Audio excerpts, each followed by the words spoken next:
Hello. आज का topic है सुसाइड। क्या है सुसाइड? सुसाइड का मतलब होता है कि जब हम जानबूझकर अपनी लाइफ को एंड करने की कोशिश करते हैं तो उसको क्या बोलते हैं हम लोग? सुसाइड बोलते हैं, है ना।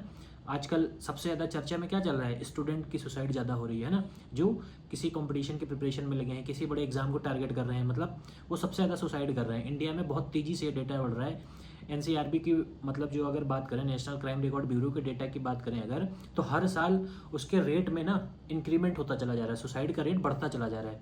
अब इसको मैं एक थोड़ा सा ना सोसाइटी के एंगल से समझाना चाहूँगा, है ना। जो सोशोलॉजी के एक बहुत बड़े थिंकर हुए हैं, एमाइल डरखाइम, ठीक है। उन्होंने कुछ 4 टाइप की सुसाइड बताई थी। उन्होंने कहा था कि अगर सोसाइटी में सुसाइड जैसी घटनाएं हो रही हैं तो उसके कुछ रीजन है, वो ऐसे नहीं घटित हो जाने कि अचानक से कुछ हो गया और वो घट गई। ऐसा है, बहुत से इवेंट ऐसे हैं कि अचानक से कुछ घटित हुआ, वो हो गई, बट उसके कुछ उन्होंने टाइप्स बताए थे। जैसे पहला टाइप उन्होंने बताया था, जो मैंने ये यहाँ पे लिख रखी है, उसमें पहले थी उनकी इगोइस्टिक सुसाइड। इगोइस्टिक सुसाइड में क्या होता है कि उसमें इंसान अपने आप को समाज से बहुत अलग महसूस करता है ना। वो अपने आप को एलिनेट फील करता है सोसाइटी की, उसको लगता है कि समाज में उसके लिए कोई जगह नहीं बची है और वो समाज से अपने आप को बाइकआउट करता रहता है धीरे धीरे धीरे धीरे, और वो बिल्कुल अकेला हो जाता है। और तो इस कंडीशन में जब वो सुसाइड अटेम्प्ट करता है तो उसको बोलते हैं क्या? Egoistic suicide. फिर दूसरे टाइप की सुसाइड की बात करें जो डरखाइम ने बताई थी, ठीक है, वो होती है एल्ट्रुइस्टिक सुसाइड। एल्ट्रुइस्टिक सुसाइड में क्या होता है कि लोग अपने आप को ओवर इंटीग्रेट कर लेते हैं किसी पर्टिकुलर चीज से, समाज में सोशल प्रूफ करने के लिए, मतलब समाज में खुद को प्रूफ करने के लिए खुद को ओवर इंटीग्रेट कर लेते हैं ना, सोशल प्रूफ करने के लिए। जैसे कि पहले के ज़माने में क्या होता था? सती हो जाना, है ना। सती क्या था? उन्होंने सोसाइटी के नॉर्म्स से अपने आप को इतना इंटीग्रेट कर लिया था सोशल प्रूफ के लिए कि वो अपने हस्बैंड की डेथ होने पे खुद भी चिता में जाके बैठ जाती थी और समाज भी उसको उस चीज़ में धकेलता था, है ना। तो ये क्या होगा? जैसे जौहर वाली प्रथा, जौहर प्रथा में क्या होता था कि अपने आप को सोशल प्रूफ करने के चक्कर में वो चीज़ वो लोग अटेम्प्ट कर देते थे, ठीक। फिर तीसरे टाइप का सुसाइड आता है एनोमी सुसाइड। एनोमी का मतलब होता है कि सब कुछ स्मूथली रन कर रहा है, फिर अचानक से कोई ऐसी घटना घटती है कि आप सुसाइड कमिट कर लेते हैं। जैसे आप एकदम से आपका फाइनेंशियल लॉस हो जाए, बहुत बड़ा घाटा हो जाए, या सडनली आपका कोई रिजल्ट आ जाए, है ना। बहुत देखा होगा कि रिजल्ट आने पे बहुत सुसाइड हो जाते हैं। तो वो क्या हो गया? वो एनोमी हो गई। मतलब कि एनोमी जरूरी नहीं समाज में आए, इंडिविजुअल लेवल पे भी एनोमी आ सकती है, हमारे व्यक्तिगत रूप से भी एनोमी आ सकती है कि हमारी लाइफ एकदम बैलेंसिंग चल रही है और अचानक से कुछ ऐसी घटना घटी कि वो ओवर स्ट्रेस, और मतलब इतना स्ट्रेस हो गया कि उस चीज़ को मतलब बर्दाश्त नहीं कर सकता इंसान, और क्या करता है? वो सुसाइड कमिट कर लेता है। फिर फोर्थ टाइप की सुसाइड की बात करें अगर, ठीक, तो फोर्थ टाइप की सुसाइड में आता है फेटालिस्टिक सुसाइड।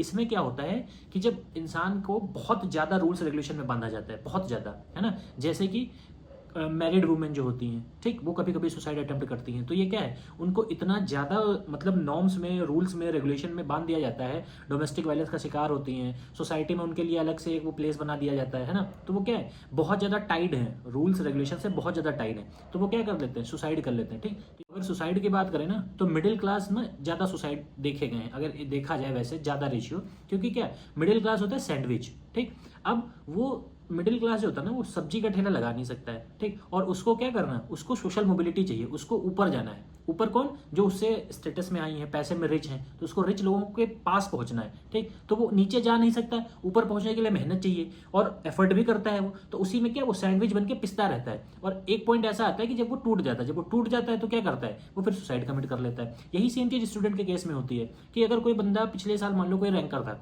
उस रैंकर से इंस्पायर होकर ऐसे स्टूडेंट, लाखों स्टूडेंट जो अपने आप को एनालाइज भी नहीं करते हैं कि मतलब वो बने हैं इस एग्जाम के लिए कि नहीं बने हैं, वो उसमें कूद जाते हैं। क्यों? क्योंकि एक चारों तरफ इल्यूजन सा क्रिएट किया जाता है पर्टिकुलर रैंकर के, मतलब रील, इंस्टाग्राम, हर जगह शॉर्ट्स वायरल करके, प्रमोशन कोचिंगों के द्वारा करके, ठीक। तो इससे क्या होता है? दिमाग में एक तरीके की वो एडवर्टीजमेंट ऐसी हो जाती है कि दिमाग में वो चीज़ छप जाती है। अब वो छपने के चक्कर में क्या होता है? बहुत से ऐसे जो है मिसगाइडेड लोग वो भी आ जाते हैं, उनको लगता है कि ये चीज़ मेरे लिए ही बनी, मैं भी कर सकता हूँ, क्योंकि उसमें बताया जाता है ना कि मेहनत करोगे तो ये चीज़ तुम्हें मिल जाएगी। अब मेहनत करना तो अलग चीज़ हो गई ना, मेहनत तो सभी करते हैं, है ना। सबको क्या वो चीज़ें मिलती हैं? नहीं मिलती हैं। सबसे पहली चीज़ है अपनी पर्सनालिटी का एवेल्युएशन करना, आप कहाँ पे स्टैंड करते हैं, और आप कोई ऐसी बड़ी चीज़ अगर टारगेट कर रहे हैं तो उसको पहुंचने तक, उसके बेस तक पहुंचने के लिए आपने पहले कितना काम कर रखा है। आप सीधे जंप नहीं कर सकते हैं। आप अगर मान लीजिए सपोज करते हैं आप यूपीएससी के प्रिपरेशन कर रहे हैं, ठीक, तो अगर आपका एकेडमिक बैकग्राउंड उतना अच्छा नहीं रहा है तो आपको पहले उन चीज़ों पे काम करना पड़ेगा, बेसिक्स पे काम करना पड़ेगा, तब आप उसके लेवल पे पहुंचेंगे। आप सीधे मान लीजिए फर्स्ट अटेम्प्ट दिया, आपका नहीं हुआ और आप सैड हो गए, दुखी हो गए, लेकिन आप अपनी चीज़ों को एनालाइज नहीं कर रहे, अपने पास्ट से कुछ सीख नहीं रहे कि भाई पास्ट में आपका एकेडमिक बैकग्राउंड क्या था, ठीक है, आपने कितने अच्छे से, आपका बेस मजबूत है। अगर वो मजबूत है तब आपको रिजल्ट नहीं मिलता तो आदमी टेंशन लेता, समझ में आता है, लेकिन आपने अपना बेस मजबूत भी नहीं किया है, आपको सीधे रिजल्ट चाहिए तो ऐसे नहीं होता, आपको पहले एक बेस बनाना पड़ेगा। तो अगर मैं उन लोगों की बात कर रहा हूँ जो काफ़ी दूर दराज से हैं, जिनका बैकग्राउंड इतना अच्छा नहीं रहा और उनके अंदर है कि कुछ करना है, निकालना, एग्जाम निकालना, जो भी निकालना है, तो वो अपने आप को सबसे पहले बेस पे काम करें, उस चीज़ को स्ट्रॉन्ग करें, ठीक है। उसके बाद जब उनका लेवल हो जाए, फिर उस चीज़ में जब वो करेंगे तो उन्हें सफलता भी मिलेगी। मेरा ऐसा मानना है।